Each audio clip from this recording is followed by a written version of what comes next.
Hey gang, welcome to another edition of Doc Schlock, where it's a review of the movie Curse of the Puppet Master. And this one is the story of a guy named Dr. McGrew who, well, it appears like he is the new master, controller, owner of our favorite little puppets. And Dr. McGrew is trying to make the ultimate puppet.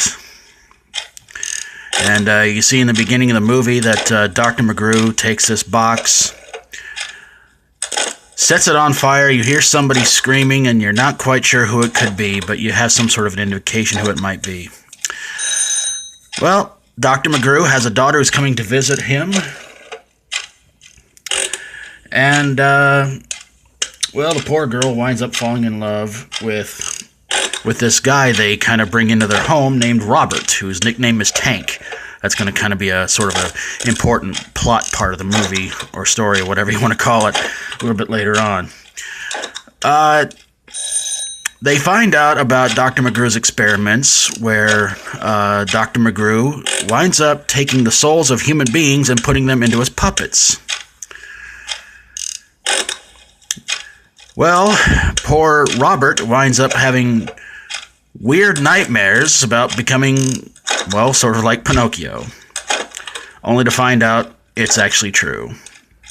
Dr. McGrew wants to put Robert into a puppet, and of course he's found out later on by his daughter what his what all these experiments he's been trying were, when she finds a wooden puppet that was burned earlier in the movie, and it winds up screaming at her and all this other stuff. So the good doctor is able to get the experiment taken care of underway, and is successful at it by putting Robert's soul into a new puppet he calls Tank, because, of course, like I said, Robert's nickname apparently in the movie is Tank. But the experiment backfires on him as Tank, the puppet, winds up shooting a jolt of electricity at the doctor and kills him. Okay, why didn't I like this movie?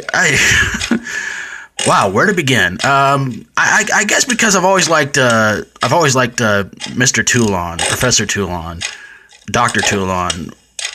Either way, I liked him. He didn't seem like he was really this madman, you know, really killer kind of guy. He seemed like that somebody who was just kind and gentle. But as far as this doctor in this movie, no, just didn't like him at all. He definitely had a lot to... When it came to being anything like Toulon, forget it. And out of all the sequels, I have to say I really enjoyed at least the first 5. Part 3 was just excellent, and it's a favorite by many Puppet Master fans, including myself.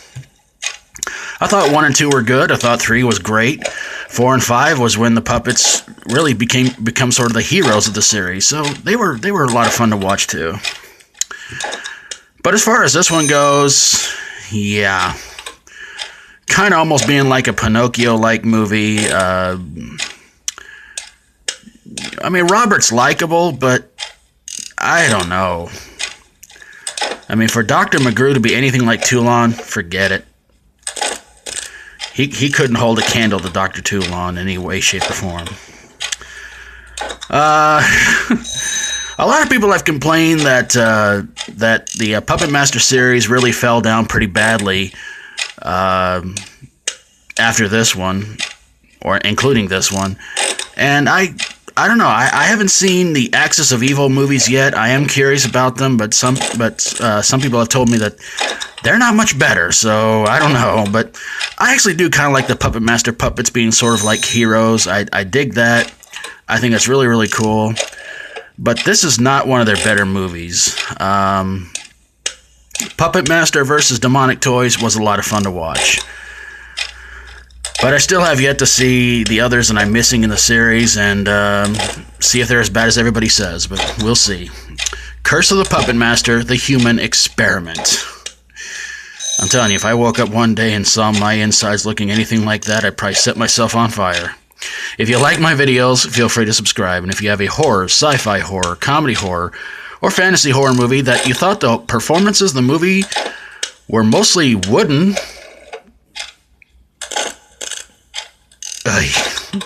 send it my way and I'll get on it ASAP. Thank you so very much for watching, and until next time, for Doc Schlock, as always, stay strong and rock on.